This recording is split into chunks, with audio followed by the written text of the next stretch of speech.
everyone, thanks for joining another video. I'm Michelle Crawford, and today we're going to be unboxing the Faber-Castell Art and Graphic Try-It Box.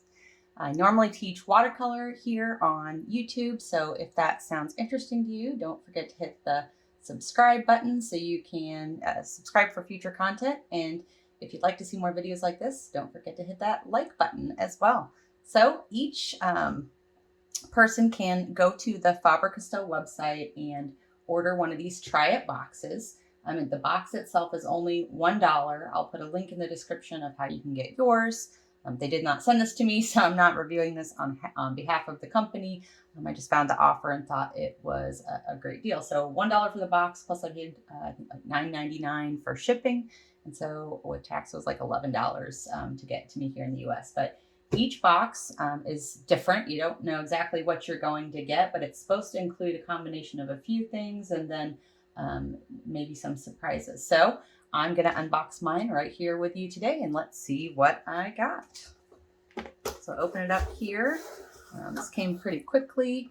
Ooh, it looks like there's lots of things inside. And so on the website, they say it's supposed to include one of their color pencils, which I did get one of those here. I've got this one in cobalt blue. Nice color. Also, it should include a watercolor pencil. So I got one in cadmium yellow. And then it's also supposed to include some watercolor pen, this watercolor marker, Albrecht Durer watercolor marker. So I did get one of those. It is in the color warm gray. And then some Pitt Artist Pens. I got two of these, lucky me. One in a size 0.1, and then one is a brush tip. We'll try those out. And then a couple pencils. I got their Castell 9000 Graphite Pencil. I got a 2B. That'll come in handy. And then also, this one looks really interesting. It's a matte black graphite pencil, also a 2B, but this looks like it could be a really interesting texture maybe and some mixed media. And there's a few more things in there. That's kind of what it lists on the website, but then I got a few more surprises too. So a pencil sharpener here and an eraser. And also, this is called Gelatos. I do believe this was listed on the website as well. So I had to look this up, what is Gelatos, but really it looks like it's can be used for lots of different surfaces, and it could be water soluble, so kind of like watercolor, but it could be used on like wood, fabric, paper, and so it's an interesting medium I've not tried before. Then it looks like I also got some paper samples, a Stonehenge white paper sample. This looks like it's specifically for drawing, maybe with the colored pencils and the graphite. I also got some Stonehenge Aqua Cold Press black paper. I always think watercolor paper, I love samples, but I love black watercolor paper. It's always interesting to try some different techniques on there, so we'll test that out. And then also a sampling of 3 different of their Stonehenge Aqua watercolor papers as well. So some paper samples there. And then there's a little booklet in here that talks about their company, and then a little bit about each of the types of supplies that came in the try-it box. Looks like they've got even more options and colors and even more products than they put in the box. So everything you want to learn about each of the items they have are here. So honestly, I think this really was a steal. If I went to the art supply store and got all these things, I think I would spend a lot more than the $11 or so it cost me with shipping. So let's go ahead and try out all these new great supplies. I'll put the box aside here. All right, so first we got these pencils, a watercolor pencil and a colored pencil. Let's try out some of their papers as well. So to try out the pencils, I think first I'll open up the Stonehenge white paper. It says that this is specifically designed, or cotton paper even, specifically designed for different drawing techniques, including colored pencils. So I think we'll use this paper to test out the graphite and the watercolor pencil, but it seems like pretty nice paper. Not quite thick enough for watercolor, but maybe we'll give it a try and see how well it holds up. So first, I have this colored pencil in cobalt blue. I don't typically use a lot of colored pencils. Again, I'm mostly a watercolor artist, although I do like to try new things. So I don't know really how to try this out really, but let's see how well maybe it erases. I gotta open up this eraser, very sturdy, kind of like rubbery eraser.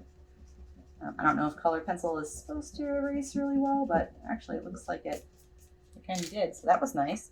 I also know that with pencils, we like to mix colors. I don't know, I don't use them very often, but it's a pretty blue. I'm sure I can find a project or two for that. And then also, let's try out the watercolor pencil. We'll try it out on this paper and then maybe on some of the thicker paper they included as well. So nice, pretty yellow. And of course, this is going to be activated with water. Maybe we'll do a little test here. I'll do a circle and maybe some like shading on one side, and then we can see how well this blends out. So, get a jar of water and a paintbrush. Let's pick one that I have here, and let's see how well this activates with water. We'll start over here on the little swatch. Ooh, it's very bright. I wasn't expecting it to brighten up that much. Let's see how well it kind of fades out or how translucent it is. It's pretty nice. It activated really well. I was surprised at how easily that flowed. So let's try our little circle here. I'm just going to try to put a little bit of water around and activate that darker side. And then see how well we can get this to blend.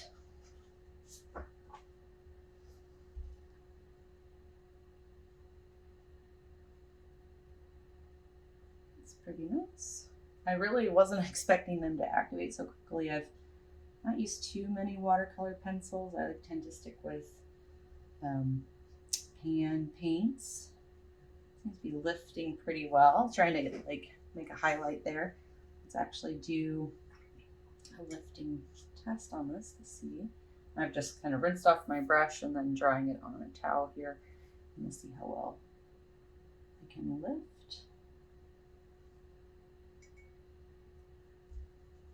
Try to activate it a little bit. We'll blot it. Oh, that actually lifted pretty well. Okay, so nifty colored pencil. Maybe I'll give watercolor pencils a try again in one of my upcoming videos. Since we're testing out the watercolor, let's go ahead and try out this watercolor pen. I have tried the Winsor Newton ones. Again, I don't seem to use them as much just because I feel like they stain a little bit more than watercolor, but let's test this out. Do kind of a similar test where, oh, this is a really, really nice color. This being a gray, I can imagine that this actually would be really useful for helping to add like shadows and dark areas in my paintings, maybe where I might use like a neutral tone.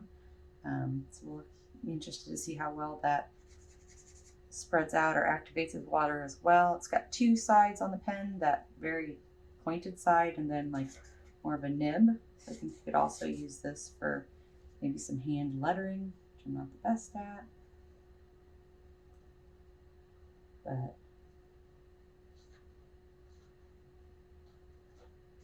yeah, seems to work pretty well as a marker. So let's also do the circle test with this. And grab that paintbrush. Make sure I don't let it dry out while I'm adding the water. So first, let's see how well this activates, like we did up there with the yellow. pretty similar to the Winsor Newton ones. Like I said, these don't seem to move much when they're down. They might be better again for like hand lettering and things like that. Although it does seem to blend out pretty well once it is activated. It's kind of like where you initially put it.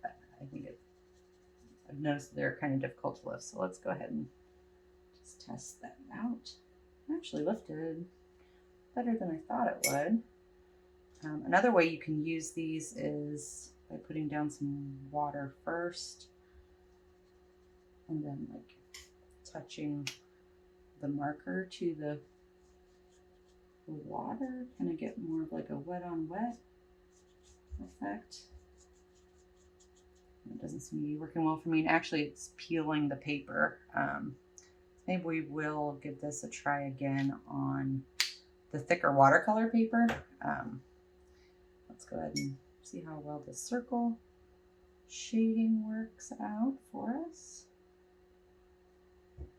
And this doesn't seem to move as much as the pencil, so maybe it's actually working out a little bit better for the shading. I'm able to get pretty subtle gradients. I don't know if it's any better or worse than just using watercolor. But again, I don't use them often. If you'd like to maybe see a video with me painting or trying to paint something with watercolor markers, drop something in the comments and I'll give that a go.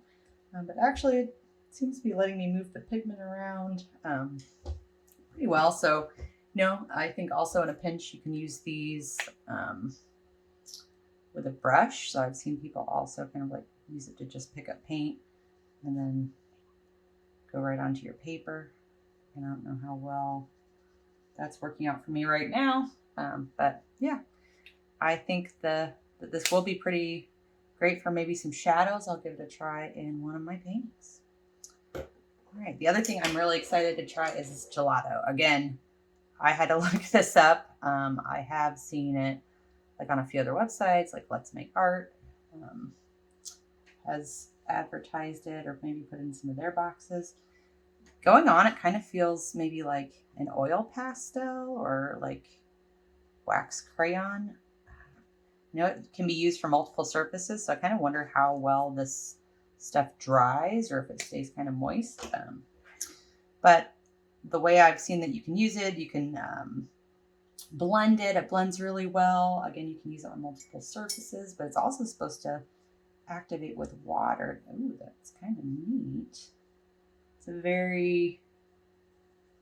Acts a lot like watercolor, honestly,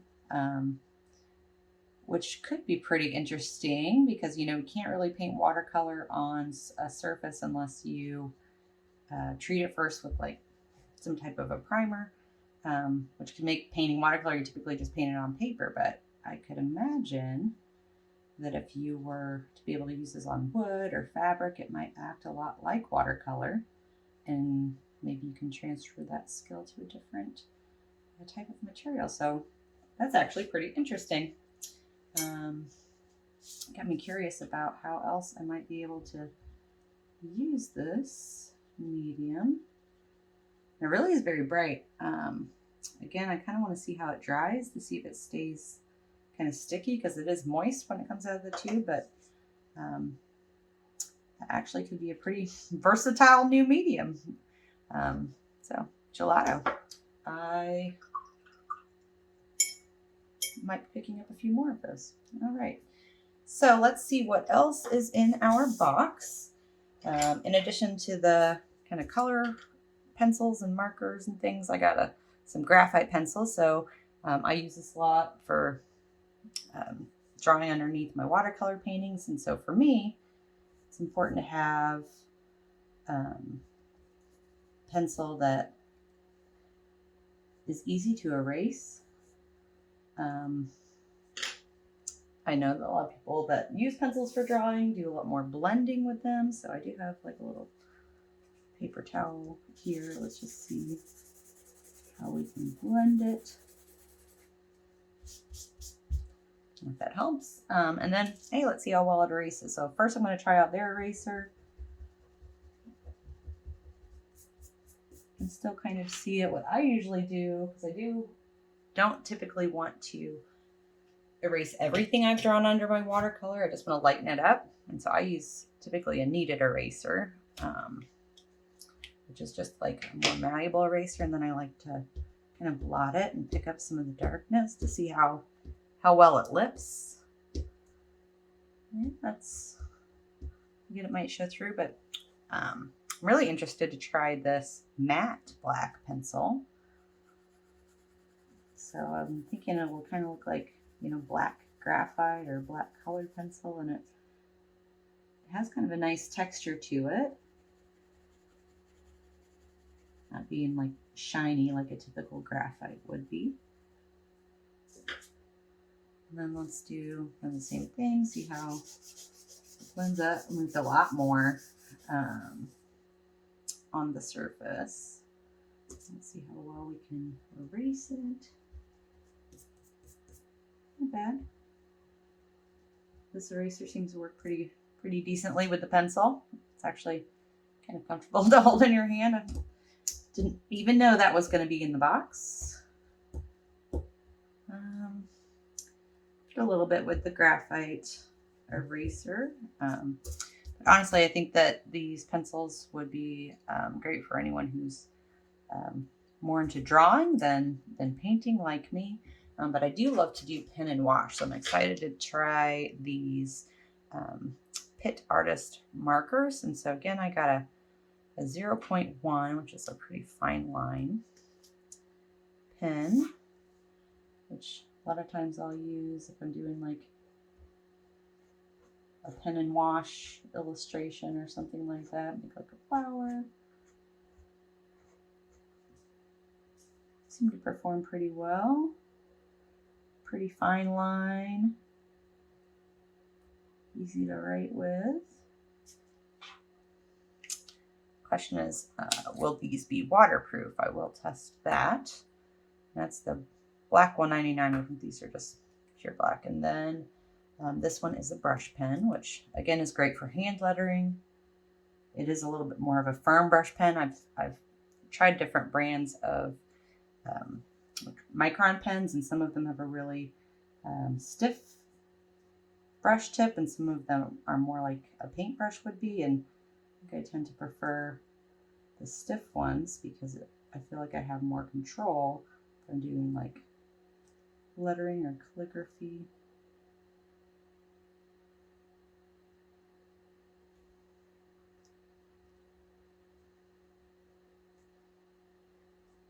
And I am not much of a hand lettering artist, but these seem to work pretty well. I can also see that they would be great for being able to add some variation in your pen and wash drawings, or like more like a comic type drawing.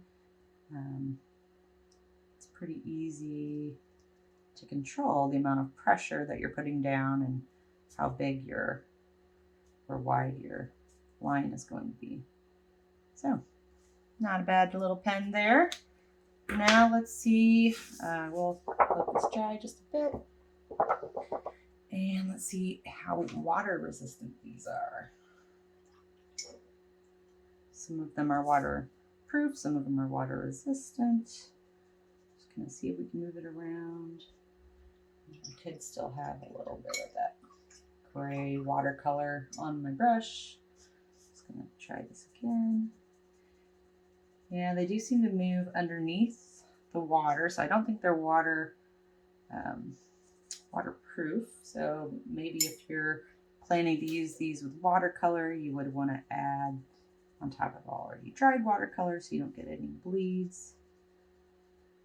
And it doesn't seem to be like really bleeding a lot, but it's definitely releasing some color when it gets wet. So keep that in mind, not waterproof. All right, now we've kind of tested most of the things, but I do want to check out some of these other papers. So again, I'm a watercolor artist, so I'm excited to try all three of their watercolor papers. Let me go ahead and open this up. Let's see. So we have the Aqua Cold Press 140 pound. 300 pound and 140 pound hot press. Okay, so if you're familiar with watercolor, we typically paint, most artists, I think in general, paint on like 140 pound cold pressed cotton watercolor paper.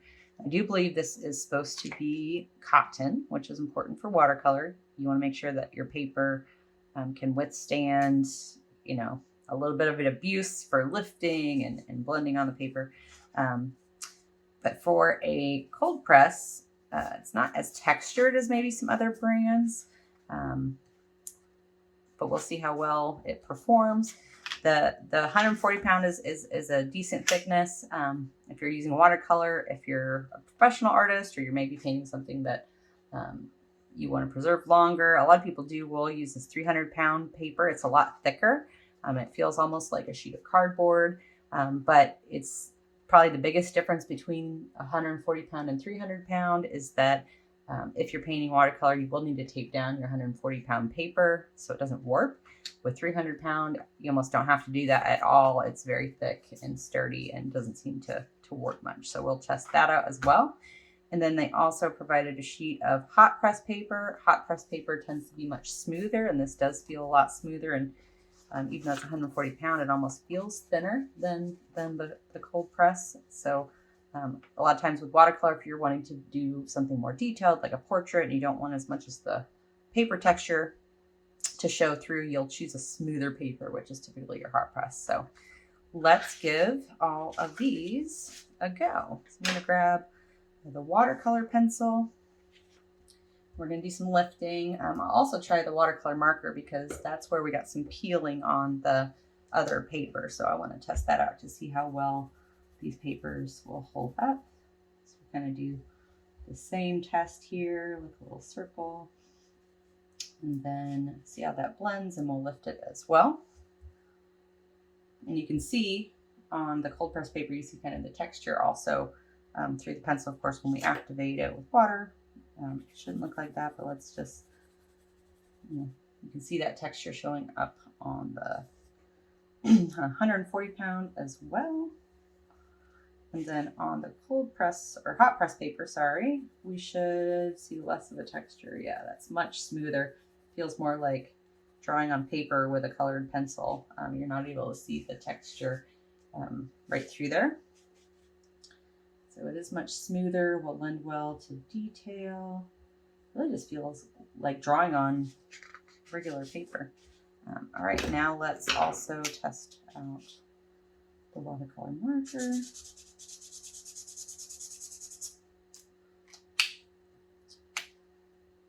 Try the other side. Definitely feel like the brush side on the rougher paper is a better idea. With the other nib, felt like it was maybe pulling at the paper a little bit. I bet it works pretty well on this hot press.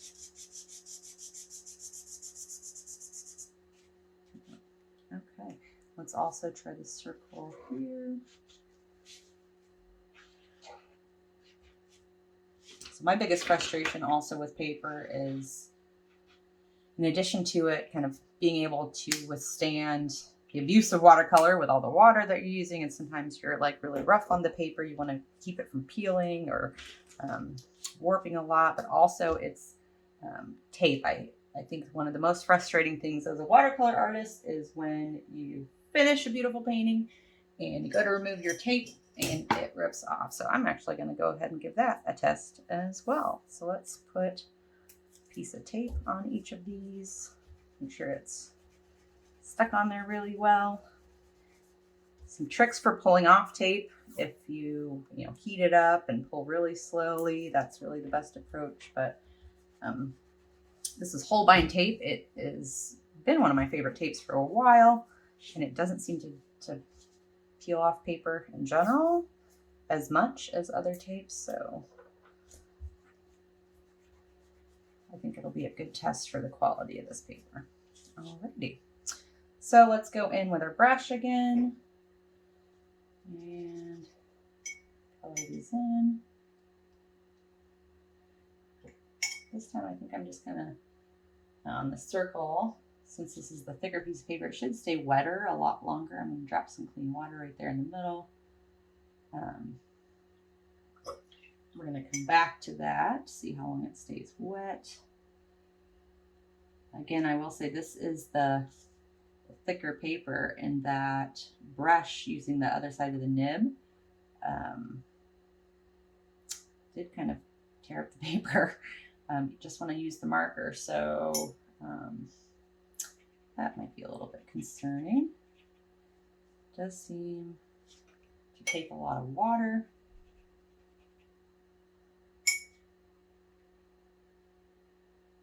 I did let this marker kind of dry a little bit more than I did the last time. I mean, they all kind of dried before I put it on, but looks like I'm not getting the pigment to move as much as it did on the other paper. And that, again, could be because I let the marker dry a while. All right, let's try the smooth hot press paper. That activated really well, felt really smooth.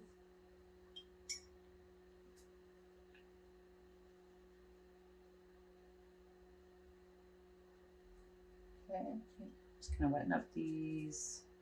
A lot of water. I really want to test how well it's going to hold up to me using the paper. See, that marker's barely moving at all now that it's dried. But you know, those markers could come in handy, like if you're an artist and you compete in a lot of shows. I know, like, depending on the rules, you know, if you want to sign your painting and you need a lighter color, if you choose a medium like ink or gouache, sometimes you can get disqualified. So I guess if you like to do a lot of line work in your watercolor, these could be pretty handy. But yeah, I don't see that marker budging once it's been dry. Alrighty. So wet everything up. Let's hope. Okay, the 300-pound is still wet. Everything seems nice, and you don't always want your paper to dry too quickly. The 140-pound hot press is definitely in the drying stage. And then I can give this a little bit more time, but it seems to be everything's still pretty wet on the 140-pound cold press side. So I think in order to test out the lifting technique here, how well the paper holds up, I'm going to use one of my soft scrub brushes from Cheap Joe's and abuse the paper a little bit. So I'm gonna get this a little bit wet. This is just a really stiff brush, and it's meant for like lifting. And so I'm just gonna really try to lift this up. And you can see this is the 140-pound. The paper is already peeling. Historically, the Stonehenge paper hasn't been my favorite for this reason. Maybe the 300-pound is a little bit better. Yeah, that's peeling pretty easily. Let's try the hot press. Peeling pretty quickly there as well. This one already started to peel with the marker, so I'd be surprised if it didn't. Yep. So if you're planning to abuse your paper a lot, maybe not the best choice for you. Let's do a quick lifting test, and then we'll try out the tape. And try to lift the circle. The 300-pound is still wet, so that's good. This time I'm just lifting with a brush and a regular watercolor paintbrush to avoid peeling the paper. All right, let's see how well this does.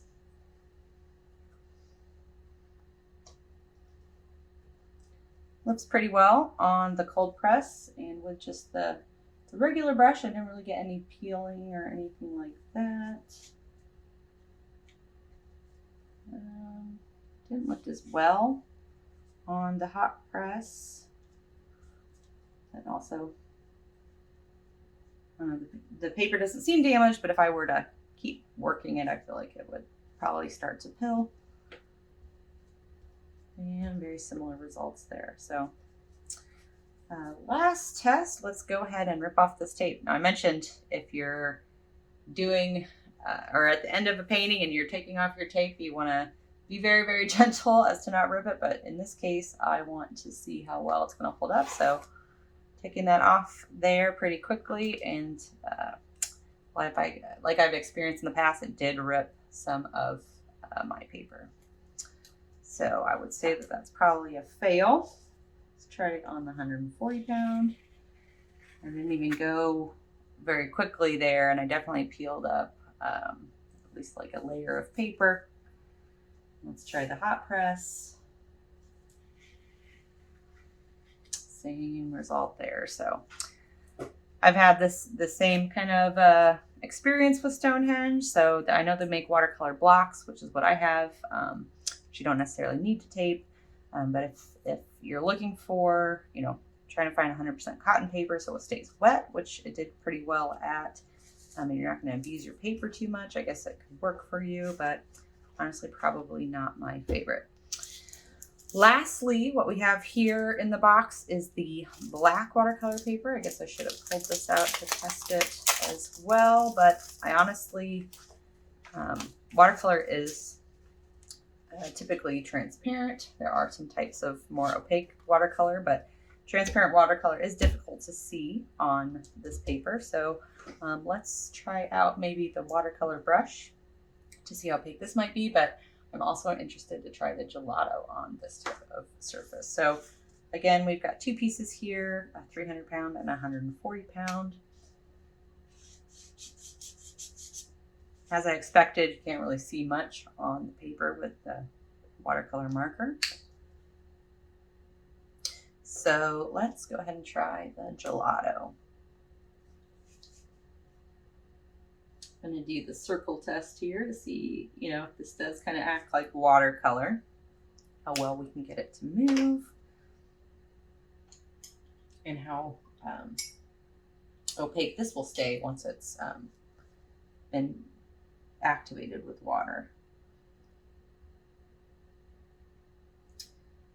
This really does feel so much like using watercolor, or maybe like a mix between watercolor and gouache. I don't really know. I'm going to try with one of the things I would do in watercolor is kind of wet the center, and then with clean water, and then see how well the color flows.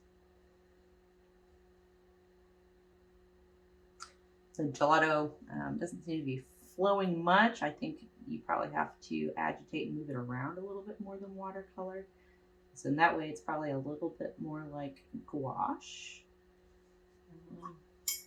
These are supposed to blend really well with each other. Of course, I've only got one of them, so I can't really test that out.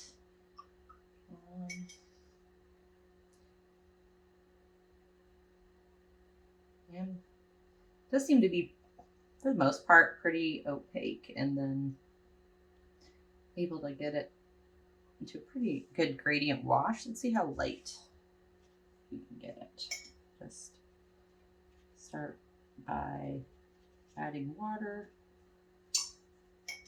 There's a reflection on the screen. I'll try to tilt this up in just a moment so you can get a better view.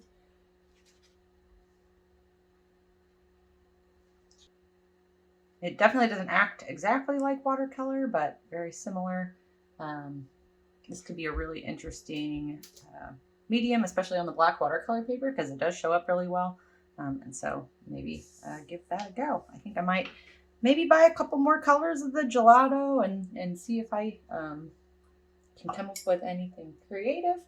But all in all, I have to say this was a great little try it box. Thank you, Faber-Castell, for having this offer.